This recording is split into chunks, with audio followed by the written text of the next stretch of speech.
સર્વે મુક્તો સૌપ્રથમ આપણે 1 મિનિટ માટે શાંત થઈ જઈએ. નેત્ર બંધ કરીને તમામ પ્રવૃત્તિને ભૂલી જઈએ. રિલેક્સ થઈ જઈએ. રિલેક્સ થઈ જઈએ. સાવ હળવા ફૂલ જેવા થઈ જઈએ. ભૂતકાળને ભૂલી જઈએ. બન્યું છે એને ભૂલી જઈએ. કરવાનું છે એને ભૂલી જઈએ. કર્યું છે એને ભૂલી જઈએ. બસ લીવ ઇન પ્રેઝન્ટ, વર્તમાનમાં આવી જઈએ. રિલેક્સ થઈને તમામ વિચારો બંધ કરીને બસ હું દેહથી પૃથક છું, દેહાતીત છું. દેહાતીત એવો શુદ્ધ ચૈતન્ય છું. મને પુરુષોત્તમ રૂપ અનાદિ મુક્ત કરીને મૂર્તિમાં જ રાખ્યો છે. હું ભગવાન શ્રી હરિની મહારાજની મૂર્તિમાં જ છું અને મહારાજ પ્રતિલોમ ભાવે આવીને બિરાજ્યા છે. મારે અનાદિ મુક્તને અને મહારાજને હવે અણુ માત્ર છેટું નથી, જુદાપણું નથી, નોખાપણું નથી.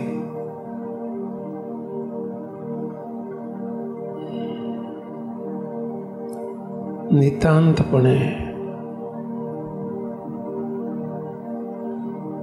નિરુત્થાનપણે નક્કી કરીએ. બસ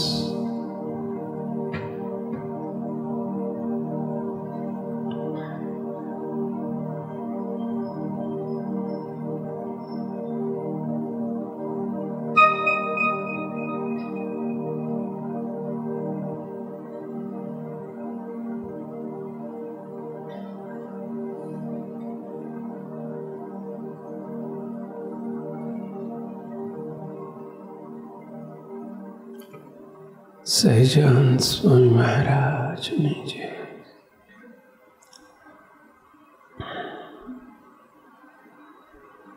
સર્વે મુક્તો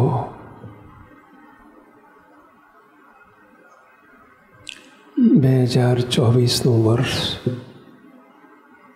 સમગ્ર SMVS સમાજને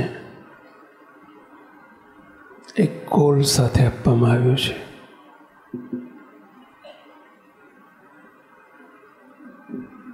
આપણો પરિવાર સુખી બનવો જોઈએ.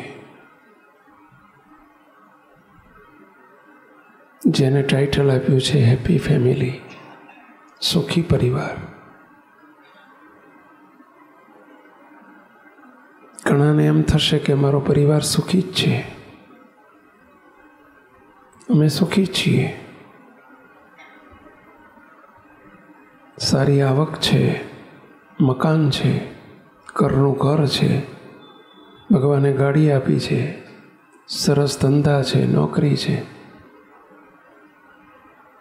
અમે સુખી જ છીએ. આવું થશે. મુક્તો આજના ફાસ્ટ યુગની અંદર સુખની વ્યાખ્યા બદલાઈ ગઈ છે. આપણે આને જ સુખી પરિવાર સમજીએ છીએ. શાને? ખાધે પીધે સુખી હોઈએ, પૈસો ટકો હોય, માલ મિલકત હોય, પ્રોપર્ટી હોય, 4 જણ આપણને પૂછીને કામ કરતા હોય, થોડી આબરૂ હોય, કીર્તિ હોય, થોડો ચારે બાજુ વટ પડતો હોય, ઘરના આંગણામાં 2-4 ગાડીઓ પડી હોય.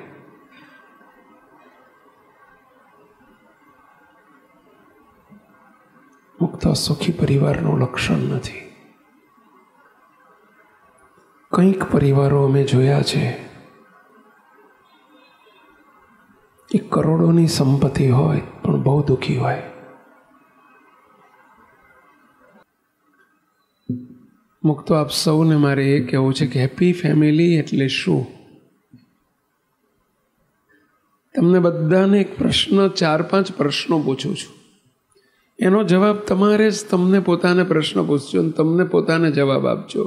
હેપી ફેમિલી, સુખી પરિવાર કોને કહેવાય? એના પ્રશ્નો છે, એને માપવા માટેના. જે પ્રશ્ન અહીંથી બોલું છું એ પ્રશ્ન તમે તમારી જાતને પૂછજો અને અંદર જવાબ માગજો. જો અંદરથી હા જવાબ આવે તો તમે ખરેખર સુખી છો. અંદરથી ના જવાબ આવે તો કરોડોની સંપત્તિ હોય તો તમે મહાદુખી છો.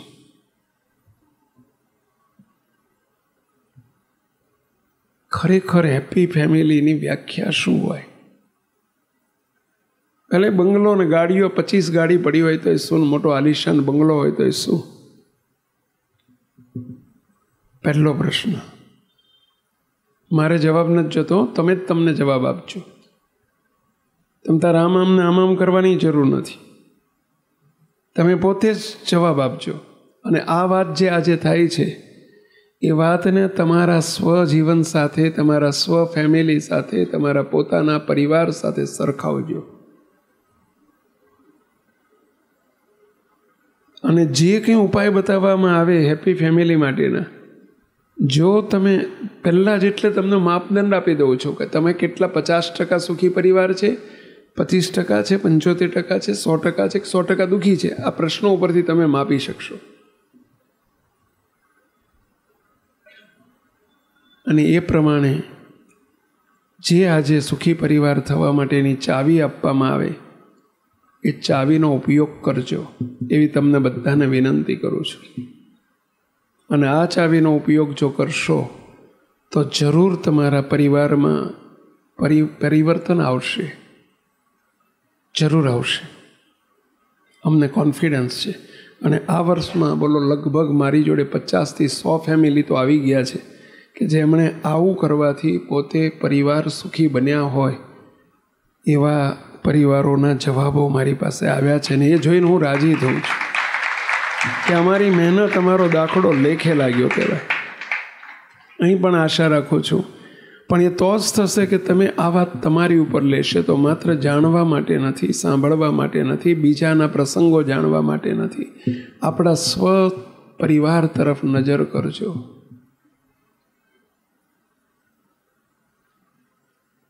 પ્રશ્ન પૂછું છું આપ સૌને, હેપી ફેમિલી કોને કહેવાય એની માપદંડ એટલે એનું મેઝરમેન્ટ આપું છું. પહેલું,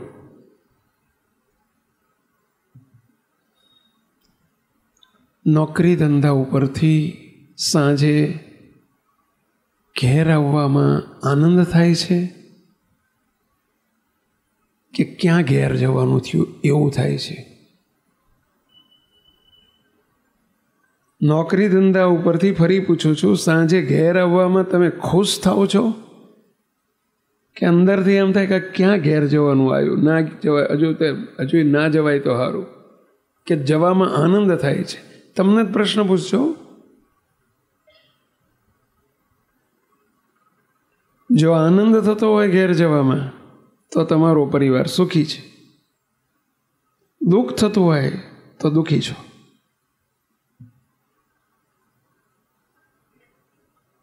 બીજો પ્રશ્ન પૂછું છું, ઘરના સભ્યો સાથે બેસીને દિવસમાં એક વખત તમે આનંદ કિલ્લોલ કરતા ખુશ થઈને, રાજી થઈને સાથે જમી શકો છો? જમવાનું મન થાય છે, જમો છો ખુશ થઈને? જમતા તો હોય, હવે ભૂખ લાગે ખાવું તો પડે જ ને, પણ આનંદ કરતાં કરતાં ખુશી સાથે રાજી થઈને એકબીજા હસતા બોલતા રમતા આનંદ કરીને સાથે બેસીને ઘરના બધા સભ્યો સાથે બેસીને જમો છો, જમી શકો છો? then you are happy. તો એ તમારો હેપી પરિવાર છે. જમતા તો હોય જોડે, પરંતુ મોઢા ચડેલા હોય ને પેલા થોબડા ચડેલા હોય ને, અથવા તો ડખાડખી ચાલતી હોય ને જમતા હોય તો એ દુઃખી પરિવાર છે. ઘણા તો આવીને કે જમવા બેહીએ ને અમારે ભડકો થાય, જમવા જોડે બેહીએ ને ભડકો ના થાય. આ જમવા જોડે ના બેહીએ ને એમાં જ શાંતિ રહે, બાકી જોડે જમવા બેહીએ ને તો ભડકો જ થાય. આવું ઘણા આવીને અમને કહેતા હોય છે. તમે અહીં જવાબમાં નથી જોતો, તમે તમને જ જવાબ આપજો. ઘરમાં એકબીજાનું બોલ્યું તમને ગમે છે? ત્રીજો મુદ્દો, ઘરના સભ્યોનું એકબીજાનું બોલ્યું તમને ગમે છે?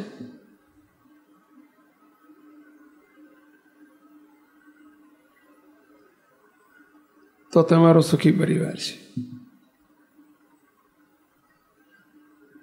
ઓલો બોલે ને ઓલ્યાને ગમે નહીં, ઓલો બોલે બધું આડા જ બોલો, બધું આડું જ બોલે, ટોન્ટમાં બોલે, આડું બોલે, અને તમે હવે એકબીજાનું બોલ્યું ગમે જ નહીં, બોલે ને ભડકો થાય. બોલો, સમજી લેજો તમારો પરિવાર દુઃખી છે. ભલે પછી જમવાનું તમારું રોજ શીરોપુરી જમતા હોય કે રોજ સારામાં સારી આઈટમ જમતા હોય તો તમે દુઃખી છો. એકબીજાનું બોલ્યું ગમતું નથી. તપાસતા જજો. ચોથો મુદ્દો, એકબીજાના સ્વભાવ ગમે છે? એકબીજાના સ્વભાવ તમે ગમાડી શકો છો? સેટ થાય છે એકબીજાની સાથે? then you are happy. તમારા પરિવારને જોવાનો છો, બીજાના પાડોશીના પરિવારને ના જોતા. કારણ કે આદત તમને પોતાના પરિવારને પોતાના જીવનને જોવાની આદત જ નથી હોતી આપણને.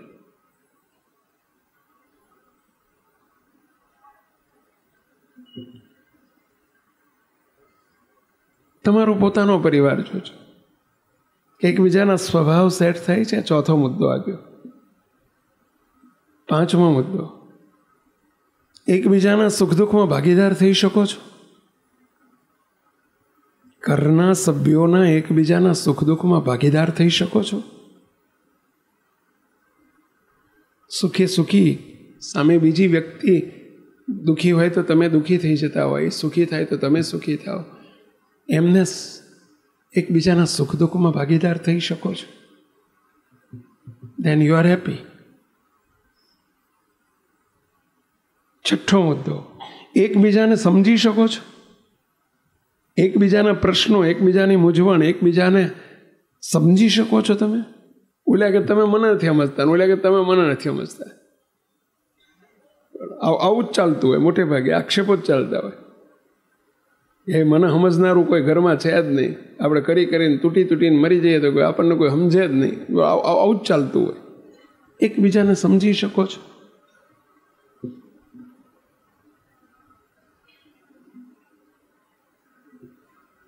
કેટલા? 6 મુદ્દા થયા, 5 થયા? 6. સાતમો મુદ્દો, રાતે નિરાતે સૂઈ શકો છો? નિરાતે ઊંઘ આવે છે? એમ ઘસઘસાટ? કેમ કે સોય બેઠા બેઠા આવી જાય છે, અને અહીં તો આવી જ જાય. એક ભાઈ આવેલા તે સમય હું ગોળી લઉં તો ઊંઘ નથી આવતી. મેં કીધું તમારી સભામાં આવીને બે જે આવી જશે, વગર ગોળી આવી જશે.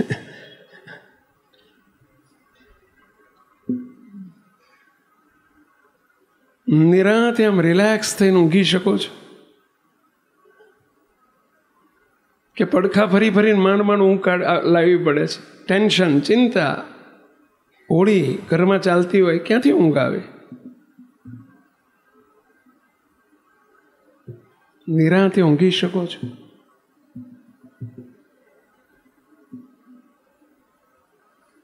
અને છેલ્લો પ્રશ્ન,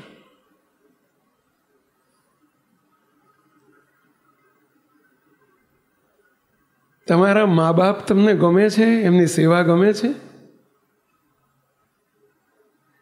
તમારા ઘરવાળાના મા બાપ આવ્યા હોય તો એ તમને ગમે છે? બે જોડે પૂછું છું, બંને. તમારા ઘરવાળાને તમારા મા બાપ ગમે છે? તમને તમારા ઘરવાળાના મા બાપ ગમે છે? એ આવે તો આમ ખુશ થાવ છો કે આ ક્યાં બબા લાવી? જો ખુશ થતા હોય તો યુ આર હેપી.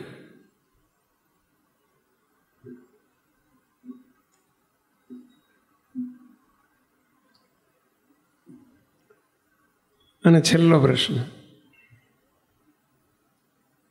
અઠવાડિયે એક દિવસ પણ ઘર સભા કરો છો? સાથે બેસીને સત્સંગ કરો છો? અઠવાડિયે એક દિવસ, અડધો કલાક?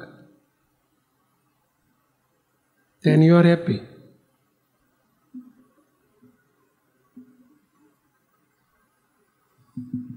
મુક્ત આ 99 મુદ્દામાં 100% યશ થયું હોય, મારે આંગળી નથી ઊંચી કરાવી, આબરૂનો સવાલ છે, તો તમે સંપૂર્ણ હેપી છો. તમારે આજે જવું હોય તો જઈ શકો છો.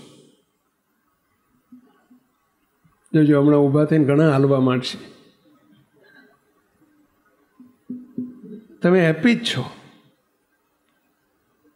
પણ કોઈ જતા નથી એટલે 99માં પાસ થનારા કોક હશે એવું લાગે છે. જેટલું જો 5માં તમારી ના આવી તો સમજી લેજો તમે 50% લગભગ અનહેપી છો, દુઃખી છો. ભલે તમારે કરોડોની સંપત્તિ હોય તો. જો 2માં કે 3માં ના આવી તો સમજો પતા તમે 25% 30% અનહેપી છો. બધામાં ના આવી તો તમારા જેવો દુઃખી બીજો કોઈ નહીં હોય, ભલે તમે ગમે એટલું મોટું મકાન હશે તો પણ. જરા હેપી ફેમિલી કોને કહેવાય એનું માપદંડ છે.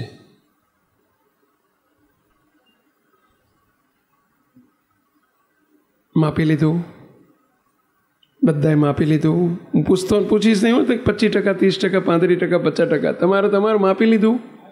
કેટલાય માપી લીધું? ચલો આંગળી ઊંચી કરો. મારે જાણવું નથી હો, ચિંતા ના કરશો.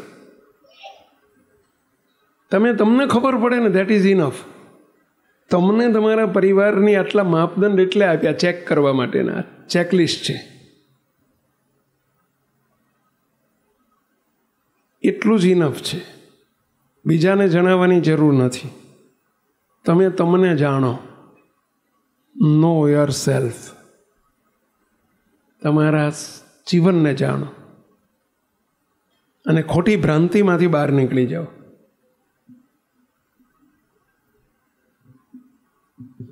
હવે મુક્તો હેપી ફેમિલી બનાવવા માટે આપણે શું કરવું જોઈએ? મુક્તો પહેલું જ, અમે જ્યારે કોઈ પણ મકાનનું વાસ્તુ લેવાતું હોય અથવા નવું મકાન થયું હોય ત્યારે આપણી ભારતીય સંસ્કૃતિ છે, હિન્દુ સંસ્કૃતિ છે કે વાસ્તુ લેવાય. આપણી કારણ સત્સંગની ભાષામાં મહાપૂજા કરવાની હોય. ગુરુદેવ બાપજી વાસ્તુનો અર્થ કરતા, વાસ્તુ 2 શબ્દનો બનેલો એક શબ્દ છે. હે ભગવાન તું વાસ કર. વાસ્તુ. જ્યારે ઘરમાં ભગવાનનો વાસ થાય ત્યારે જ સાચા અર્થમાં વાસ્તુ થયું કહેવાય. વાસ્તુનો ખરો અર્થ આ છે, વાસ્તુ. હે ભગવાન તું વાસ કર. અને ભગવાનનો ઘરમાં વાસ થાય ત્યારથી એ વાસ્તુ થયું કહેવાય. હવે ભગવાનનો વાસ, સંતો આવે, મહાપૂજા કરાવે, મહારાજને પ્રાર્થના કરે કે હે મહારાજ આ ઘરમાં સદા વાસ કરીને રહેજો. અને સંતોની પ્રાર્થનાથી મહારાજ વાસ કરે. પરંતુ ખાસ કરીને ગુરુદેવ બાપજી અને અમે જ્યાં જ્યાં જઈએ ને ત્યારે આ પ્રસંગે એક વાત કહેતા હોઈએ છીએ, જેને આજે ઉલ્લેખ કરું છું. આપણા બધાની ઈચ્છા એવી હોય કે આપણા ઘરમાં ભગવાનનો સદા વાસ રહે. એવી બધાની ઈચ્છા હોય. ભલે નાનું ઝૂંપડું હોય તોય ભલે, 1 BHKનો ફ્લેટ હોય તોય ભલે, 4 BHKનો ફ્લેટ હોય તોય ભલે, મોટો આલિશાન બંગલો હોય તોય ભલે. પણ દરેક વ્યક્તિને એવી ઈચ્છા રહેતી હોય કે આપણા ઘરમાં ભગવાનનો સદાય વાસ રહે તો સારું. કેટલાની ઈચ્છા રહે આવી? આંગળી ઊંચી કરશો પહેલાં. બધાને રહે. ત્યારે અમે તમને 3 શરતો આપતા હોઈએ છીએ કે જે ઘરની અંદર, જે પરિવારની અંદર 3 શરતો જો પાલન થાય ત્યાં મહારાજનો વાસ રહે. અને 3માંથી એક પણ શરત ભંગ થાય તો ભગવાન અમારી પણ લાગવગ ચલાવતા નથી. સોનાનું સિંહાસન બનાવ્યું હોય તો પણ ભગવાન ચાલ્યા જાય છે. ઘરમાંથી ભગવાન ચાલ્યા જાય છે. 3 શરતોનું પાલન થવું જોઈએ. ભગવાન તમારું મકાન કેવડું છે નથી જોતા, કેવું છે નથી જોતા. આ 3 વસ્તુ જ જુએ છે વાસ કરવા માટે. પરિવારમાં પ્રભુનો વાસ કરાવવો હોય તો 3 વસ્તુ જ હેપી ફેમિલી માટેની પહેલી શરત છે. ભગવાનનો વાસ હોય તો હેપી ફેમિલી રહે. તો ભગવાનનો વાસ રહેવા માટેની 3 શરતો છે. 1, જે ઘરમાં કુસંપ ન હોય ત્યાં જ ભગવાનનો વાસ રહે છે. જે ઘરમાં કુસંપ ન હોય, ત્યાં જ ભગવાન વાસ કરીને રહે છે. ઘરમાં બે પતિ પત્ની વચ્ચે, બાળકો વચ્ચે, મા બાપ વચ્ચે, મા દીકરા વચ્ચે, બાપ દીકરા વચ્ચે, ભાઈ ભાઈ વચ્ચે, ભાઈ બહેન વચ્ચે કંઈ પણ પ્રકારનો કુસંપ આવે તો ભગવાન ચાલ્યા જાય છે. ભગવાનને ત્યાં અકળામણ થાય. એ ઘરમાં ભગવાનનો વાસ નહીં રહે, નહીં રહે, નહીં રહે, નહીં હોય, નહીં હોય, નહીં હોય. અને હું તમને એક પ્રશ્ન પૂછું ભાઈઓ, ભગવાનનો ઘરમાંથી વાસ જતો રહ્યો, ભગવાન જતા રહ્યા એટલે સમજી લેજો સુખ જતું રહ્યું. સુખ એટલે ભગવાનનો વાસ. સૂર્ય છે એટલે અજવાળું છે, સૂર્ય ગયો એટલે અજવાળું ગયું, અંધારું થઈ જાય. ભગવાન છે સૂર્યને ઠેકાણે છે, ઘરમાંથી ભગવાન ચાલ્યા ગયા એટલે દુઃખ આવશે, આવશે, આવશે. સુખ જશે, જશે, જશે. બહુ જ ગંભીરતાથી આ વાતની નોંધ લેજો. ઘરમાં બધું હશે, ભગવાન નહીં હોય તો શું રહ્યું? જાનમાં 200, 300, 400 જાનૈયા હોય, પરંતુ એક વરરાજા રિહાઈને જતા રહે. વરરાજો જ રિહાઈને જતો રહે, માર નથી ઉતરી ગયો, બસમાંથી ગાડીમાંથી ઉતરી ગયો, માર નથી આવું, જાઓ બધાને જવું જઈ આવો. મુક તો જવા દેવાય ને. વરરાજાને કંઈ નહીં, જવા દો ને, એક જાય છે ને જવા દો ને, બધા 300 તો છે ને, આપણે જવા દો, જવા દેવાય ને. કેટલા કહો છો કે ના જવા દેવાય? એટલે છોકરાઓ તમને ખબર પડે છે ના જવા દેવાય? આ મોટા મોટાને તો ખબર પડે, તમને કેવી રીતે ખબર પડી ગઈ કે ના જવા દેવાય? તમે આંગળી ઊંચી કરી ના જવા દેવાય, તમને શી ખબર?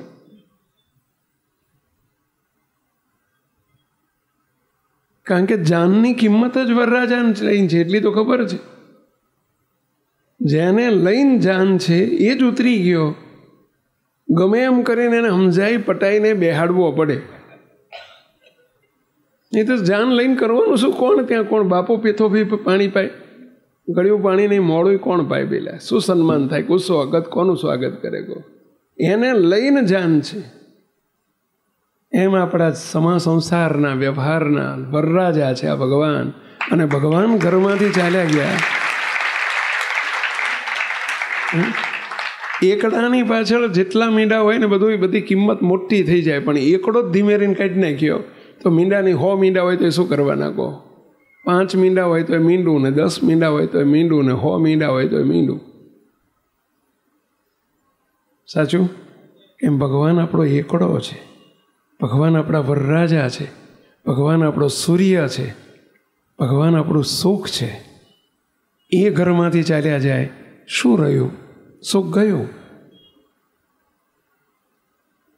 અને ભગવાનનો ઘરમાં વાસ કરાવી રાખવો હોય તો 3 શરતો બરાબર સમજજો.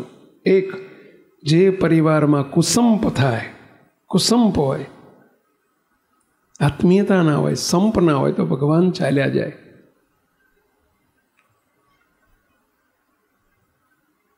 હું તો તમને પ્રશ્ન પૂછું, તમે કોકના ઘેર અઠવાડિયું બધા ઘરના સભ્યો રહેવા ગયા હોય, તમારા શાળાના ત્યાં કે તમારા સસરાના ત્યાં કે ક્યાંક બેનના ત્યાં કે તમે 2, 5, 10 દિવસ રહેવા ગયા અને ત્યાં સામેવાળા બધા રોજ ઝઘડ જ કરતા હોય, રોજ આખો દાડ પડે ને હવાર પડે ને બાજ જ કરે.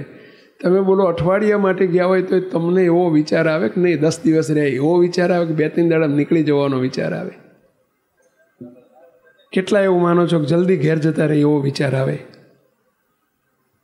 એટલે આ તમારા ઘરમાં ઝઘડા થાય છે, તોય તમને બીજાના ઘરમાં ઝઘડા ગમતા નથી. સાચી વાત છે? પેલા તમને ઘરમાંથી જલ્દી જતા રહેવાનું મન થાય તો ભગવાન તો શાંતિ પ્રિયાય નમઃ, જેમના માટે આવો શબ્દ વપરાયો છે, શાંતિ પ્રિયાય નમઃ.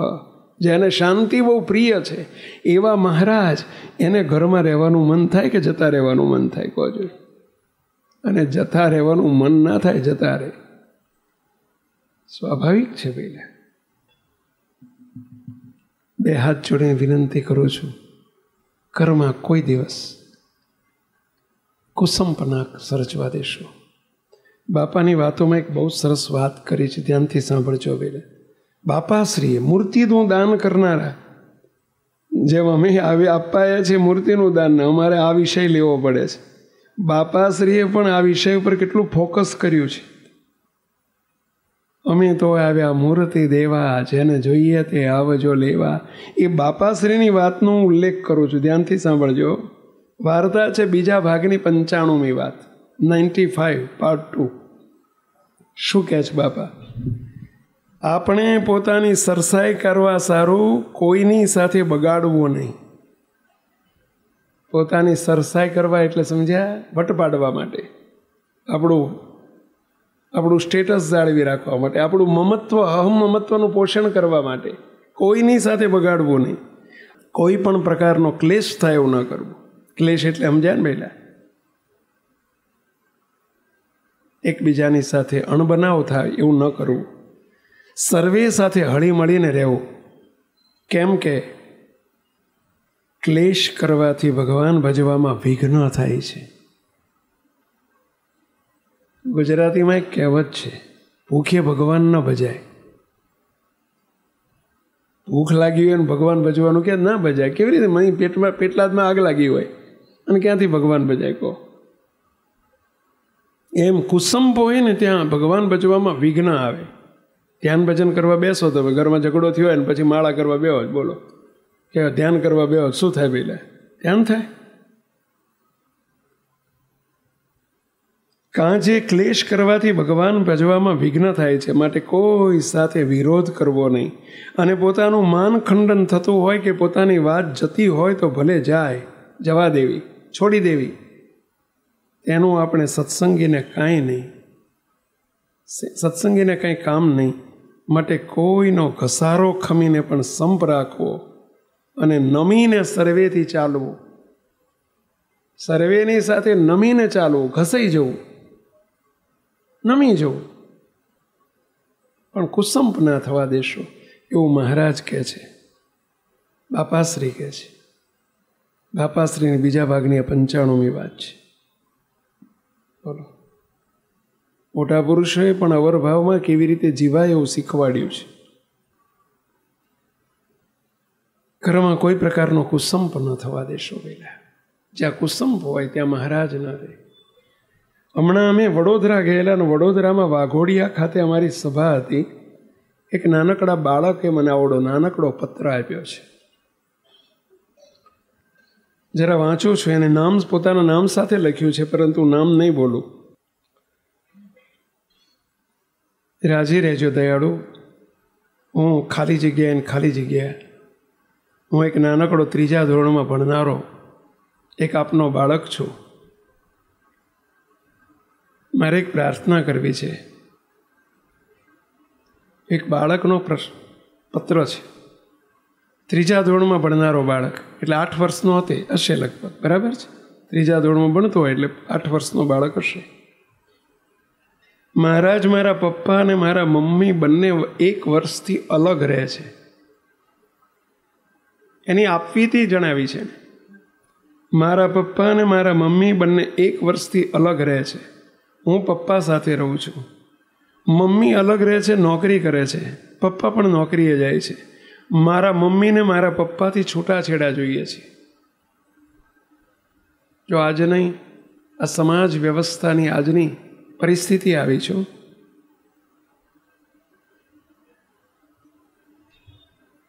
છૂટાછેડા આજે રમત થઈ ગઈ છે. ઘરે ઘરે હોળી છે આની.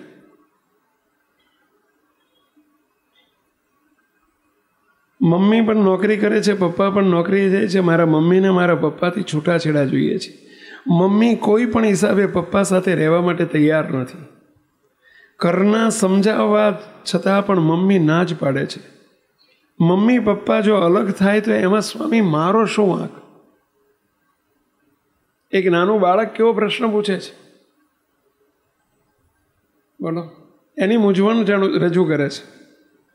હું મા વગરનો ન થઈ જાઉં? દયાળુ મહારાજ, તમે મારા વતી મહારાજને ખૂબ પ્રાર્થના કરજો કે મમ્મી ને પપ્પાના છૂટાછેડા ન થાય. બોલો, 8 વર્ષનો બાળક આ સમજુ કે એના મમ્મી પપ્પા સમજુ? તમને પ્રશ્ન પૂછું. આને સમજો કહેવાય કે એને મમ્મી પપ્પાને સમજો કહેવાય. એમને નથી થતું કે મારા બાળકનું શું થશે. બાળક એમ કહે છે કે હું મમ્મી વગર નથી જોઉં. મમ્મીને એવું નથી થતું કે મારા બાળકનું શું થશે. આજનું આ સમાજ વ્યવસ્થા કેવી છે. સ્વામી, અમારો 3 જણનો પરિવાર એક થઈ જાય એવી પ્રાર્થના કરજો. મહારાજ, હું શું કરું? મને બળ દુઃખ થાય છે, પણ હું નાનો પડું છું. મને બધા નાનામાં ખપાવી દે છે. મારું કોઈ સાંભળવા તૈયાર નથી. પપ્પા પણ બહુ દુઃખી છે. ઘરના બીજા સભ્યો પણ, દાદા દાદી, નાના નાની પણ બહુ દુઃખી છે. પ્લીઝ મહારાજ, તમે ખૂબ પ્રાર્થના કરજો કે મારા મમ્મી ને પપ્પાના છૂટાછેડા ન થાય અને અમારો પરિવાર બચી જાય.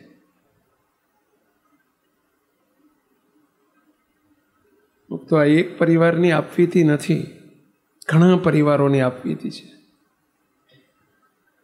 એટલીસ્ટ એટલો વિચાર કરજો કે આપણા ઘરમાં જો કુસુમ પસે તો ભગવાન ચાલ્યા જશે, ને ભગવાન ચાલ્યા જશે તો આપણો સુખ માત્ર અણાઈ જશે.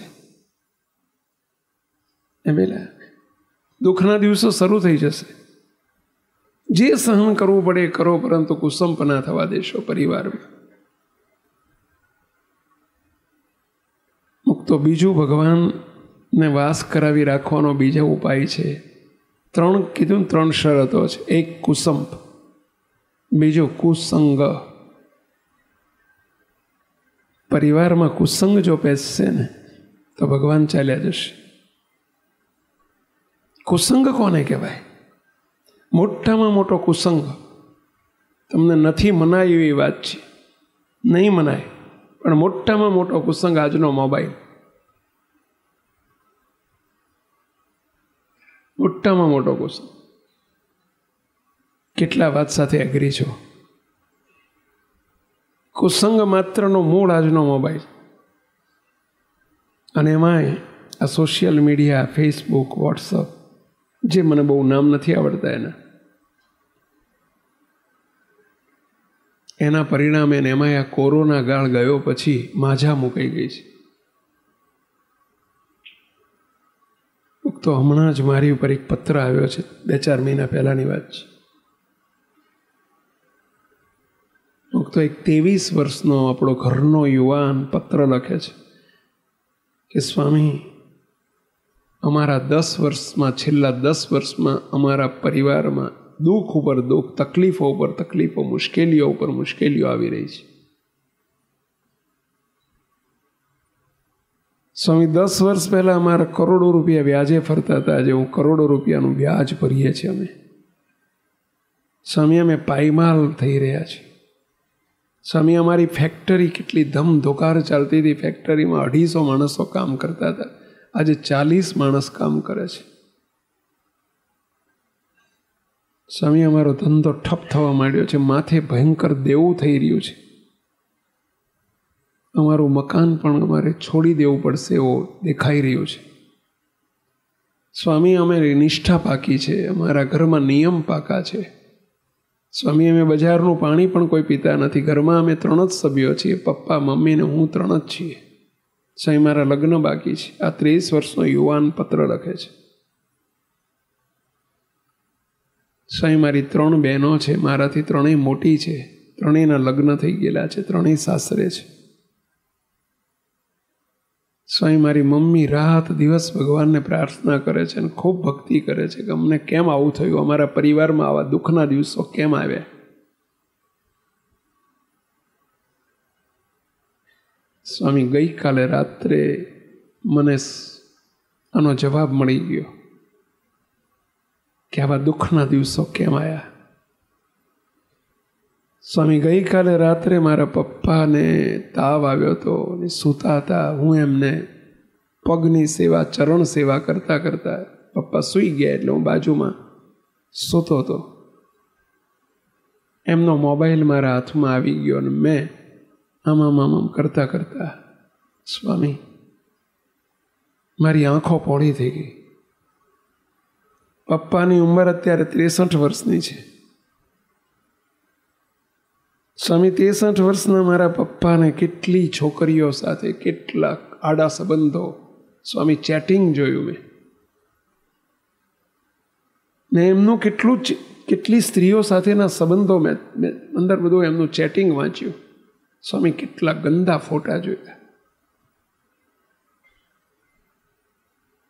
સ્વામી મારી આંખો પોળી થઈ ગઈ. આ મારો બાપ છે કે બીજું કોઈ છે?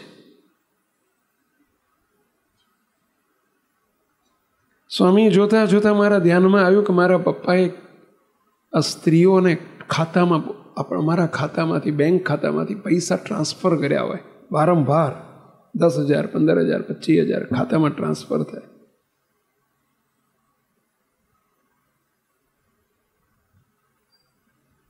સ્વામી એક વખત તો મને એમ થઈ ગયું કે મારા બાપને બાજુમાં ગળું દબાઈને મારી નાખું. હું ઊભો થઈ ગયો. અને બાપ કહેવો કેવી રીતે? મને શરમ આવે છે. મારા પપ્પા કહેતા, ઘરનો પરિવાર છે, જેવા તમે છો એવો. ગુરુદેવ બાપજી બિરાજતા ત્યારે બાપજીની સામે આવીને બેસના રહે. ભાઈ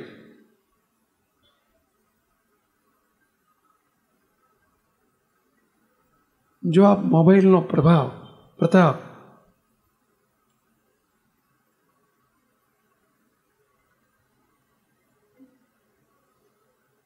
આ કુસંગ,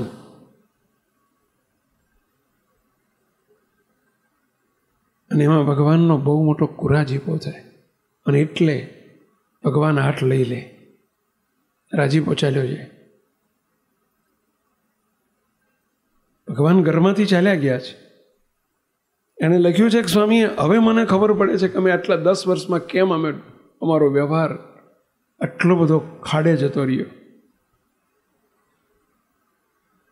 સ્વામી, મેં મારી બેનને સવારમાં ફોન કર્યો, મોટી બેનને. બેન, પપ્પાના ફોનમાં મેં આવું જોયું. ત્યારે બેન રડતા રડતા બોલી, ભાઈ તને આજે ખબર પડી. અમને 3 બહેનોને ખબર છે કે પપ્પાના લફરા કેટલા છે. 10 વર્ષથી આ ચાલે છે, પપ્પાનું લફરું છે. અમે પરણ્યા પહેલાંનું ચાલે છે. ભૂલમાં તો મમ્મીને ના કહેતો, નહીંતર મમ્મી આ સહન નહીં કરી શકે. તો કે આનો ઉપાય શું? પણ પપ્પાને સુધારવાનો ઉપાય શું? તો કે એક જ ઉપાય છે.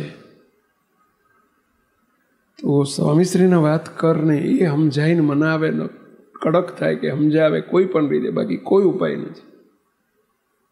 કોણ કે એમને? સત્સંગમાં મોટેરા છે પાછા.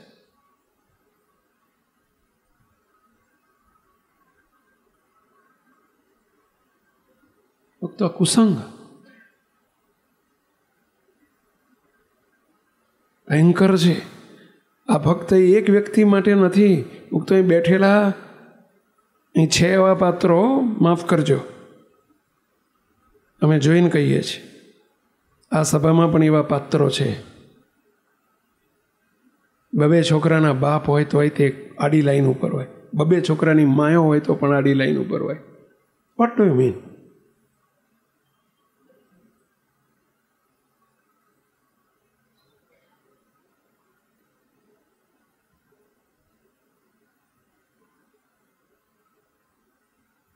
આથી કરીને દુઃખને નોતરો નહીં. અને બધાનું કારણ છે આ મોબાઈલ.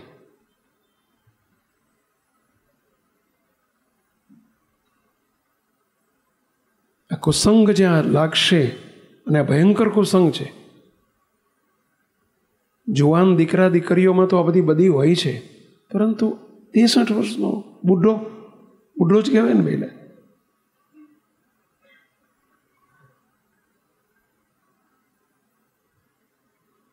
અને એનો ઉંમરને કંઈ લાગતું ઓળખતું નથી. આવા તો કંઈક કેસ અમે જોયા છે ને સાંભળ્યા છે ને અમારી પાસે આવતા હોય છે.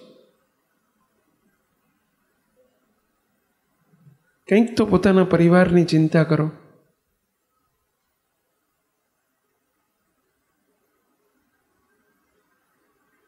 કંઈક તો આપણે ભગવાનની બીક રાખીએ. કોઈ જોતું નથી, ભગવાન જુએ છે એટલો તો વિચાર કરીએ. અને દુઃખ આવશે જ, આવશે જ. એટલે સ્વામિનારાયણ ભગવાને આ મર્યાદાઓ બાંધેલી છે, શાસ્ત્રોમાં મર્યાદાઓ બાંધેલી છે. સંસારમાં રહો છો, ભલે તમને 8 પ્રકારનું અમારી જેમ બ્રહ્મચર્ય નથી, એ બાઉન્ડ્રી તમારી માટે નથી, અમારા માટે છે. પરંતુ એક પત્નીવ્રતા અને એક પતિવ્રતા ધર્મ એ સંસારીનો ધર્મ છે. એક નારી સદા બ્રહ્મચારી, સંસારી માટે એક નારી સદા બ્રહ્મચારી.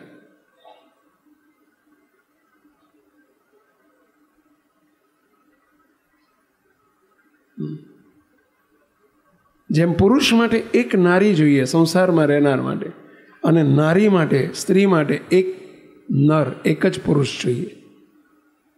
આ સંપ્રદાયની, હિન્દુ ધર્મની આપણી સંસ્કૃતિ છે, આ સંસ્કાર છે. એ તો દુઃખ આવશે જ.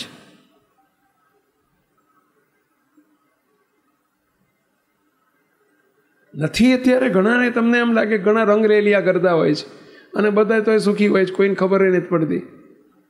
મુક્ત એ પાપના ઘડા ભરાય છે.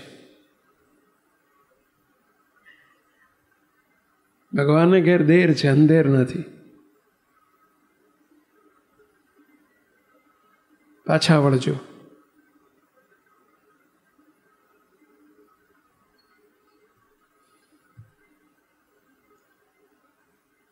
અને જે ઘરમાં ત્રીજું, પહેલું કીધું કુસંપ, બીજું કીધું કુસંગ, અને ત્રીજું વ્યસન.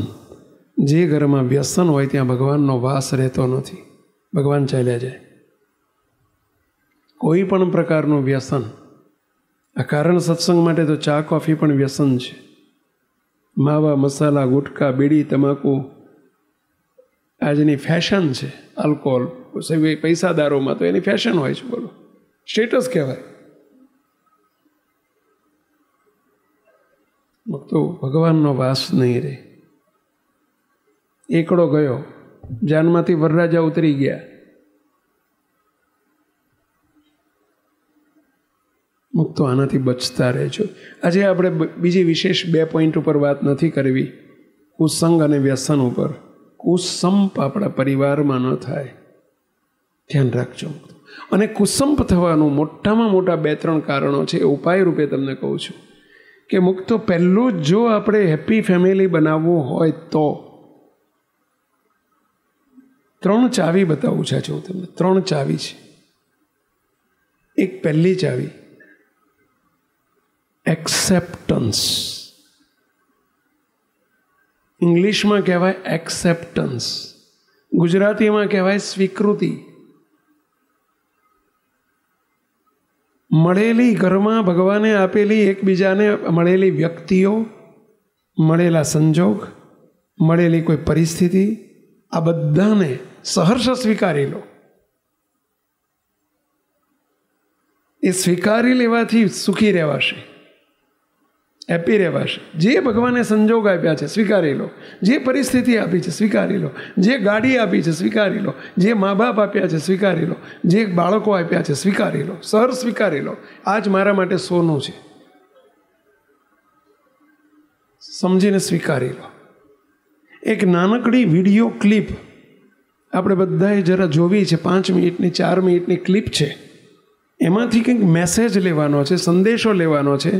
જરા ક્લિપ નિહાળીએ આપણે. 4-5 મિનિટની એક ક્લિપ છે, આમાંથી આપણે સંદેશો લેવાનો છે. જરા ક્લિપ જરા જોજો. અને હવે મારે જે વાત કેવી છે, આપણા કાર્યક્રમની હાર્દ સમી વાત ઉપર આપણે જઈએ છીએ.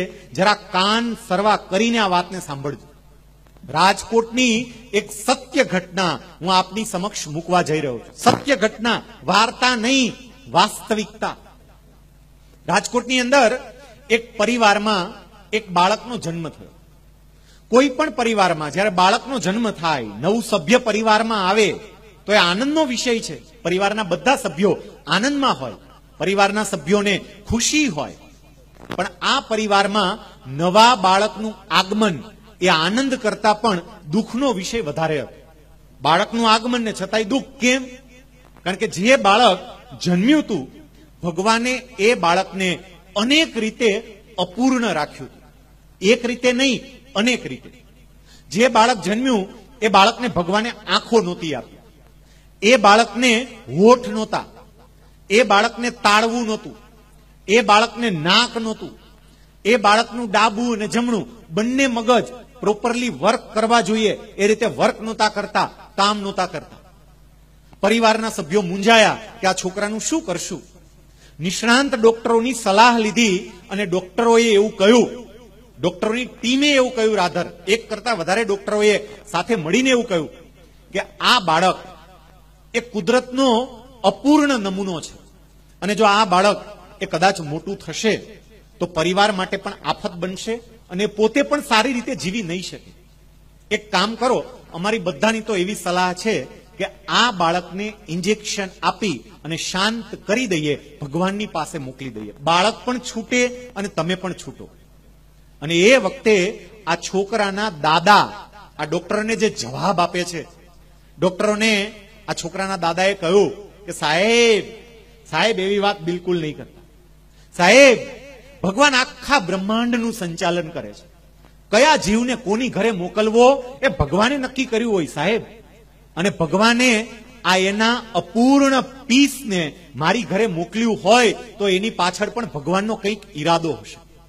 ભગવાને આવા ખોડ ખાપણ વાળા બાળકને મારી ઘરે જ કેમ મોકલ્યું, બીજે કેમ ના મોકલ્યું? કારણ કે ભગવાનને મારા પરિવાર ઉપર પૂર્ણ વિશ્વાસ હશે કે મારું બગડેલું પીસ હું આ ઘરે મોકલું છું, પણ પરિવારના બધા સભ્યો મારા એ બગડેલા પીસને પણ સાચવશે, એનું જતન કરશે.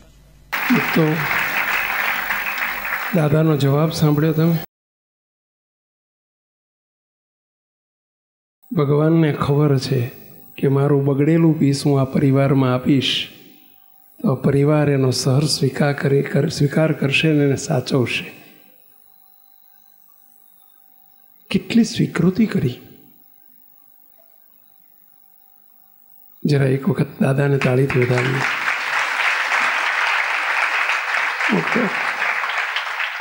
આ છે બાળક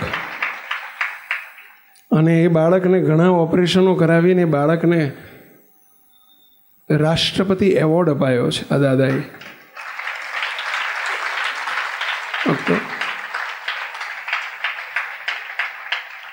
આ કુંવરજી દાદા છે, રાજકોટના કુંવરજીભાઈ મારું, અને બાળકનું નામ છે ઉત્તમ મારું. આજે સડસડાટ કોમ્પ્યુટર ચલાવે છે, એટલું બધું સરસ સંગીત વગાડે છે, એટલું બધું સરસ ગાય છે.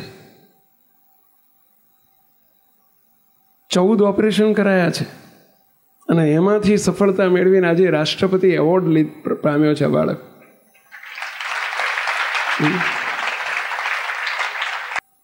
બાળક કરતાં વધુ ધન્યવાદ કોને અપાય? એના દાદાને. ચલો આમાંથી શું મેસેજ લઈ શકાય? ચલો આંગળી ઊંચી કરશો. ચલો આમાંથી શું મેસેજ લેવાય? ચલો આંગળી ઊંચી કરશો. આંગળી ઊંચી કરો, મુક્તો. ચલો પ્રયત્ન કરો બધા. પ્રયત્ન કરો. આમાંથી આપણને શું સંદેશો મળે? શું શીખવું જોઈએ? જે મુદ્દો ચાલી રહ્યો છે આનુષંગિક છે. પ્રયત્ન કરો. પ્રયત્ન કરો. આંગળી ઊંચી કરો, મુક્તો. કહો મહારાજ. ભગવાને આપણને જે મોકલ્યું હોય ને એ આપણે સહન કરી જ લેવાય. Very good. અને સ્વીકારી લેવાય કે જે આપણને મોકલ્યું છે ને એ આપણા માટે જ મોકલ્યું છે. Very good. ચલો બીજું કહો. આલાપ મહારાજ બોલો. ઊભા થઈ જાઓ. શાબાશ.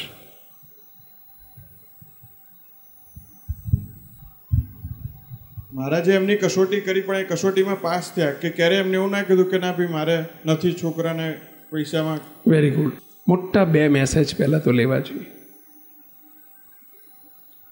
મુક્તો આજે સંસારની અંદર, સમાજની અંદર ભ્રૂણ હત્યા બહુ થઈ રહી છે. ભ્રૂણ હત્યા એટલે સમજો છો ને? માતાના ગર્ભમાં બાળક હોય અને એની હત્યા મા બાપ પોતે કરી નાખતા હોય છે અને ભ્રૂણ હત્યા કહેવાય. નિર્દયતા કહેવાય. બહુ મોટું પાપ છે એનું.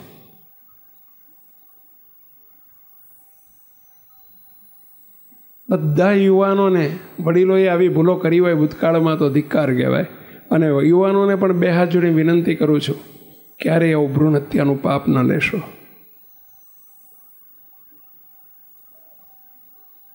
પોતાની ભૂલને છુપાવવા માટે ક્યારેક ભ્રૂણ હત્યા થતી હોય છે.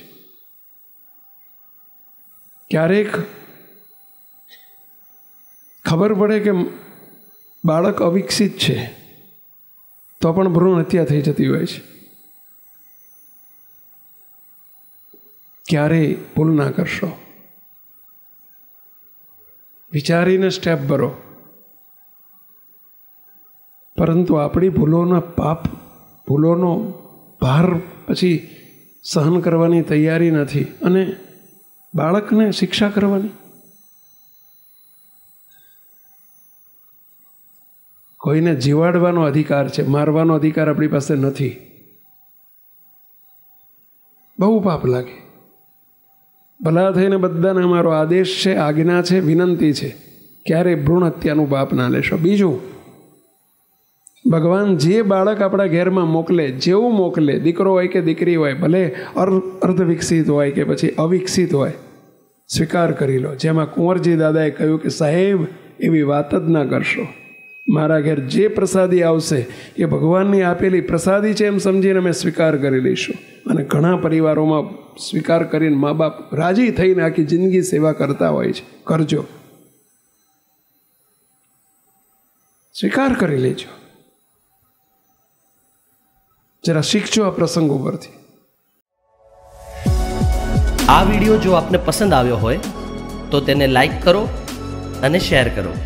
અને હા, આવા જ લેટેસ્ટ વિડીયો મેળવવા માટે SMVS કથા ચેનલને સબસ્ક્રાઇબ કરવાનું અને બેલ આઇકોન પર ક્લિક કરવાનું ન ભૂલતા હો.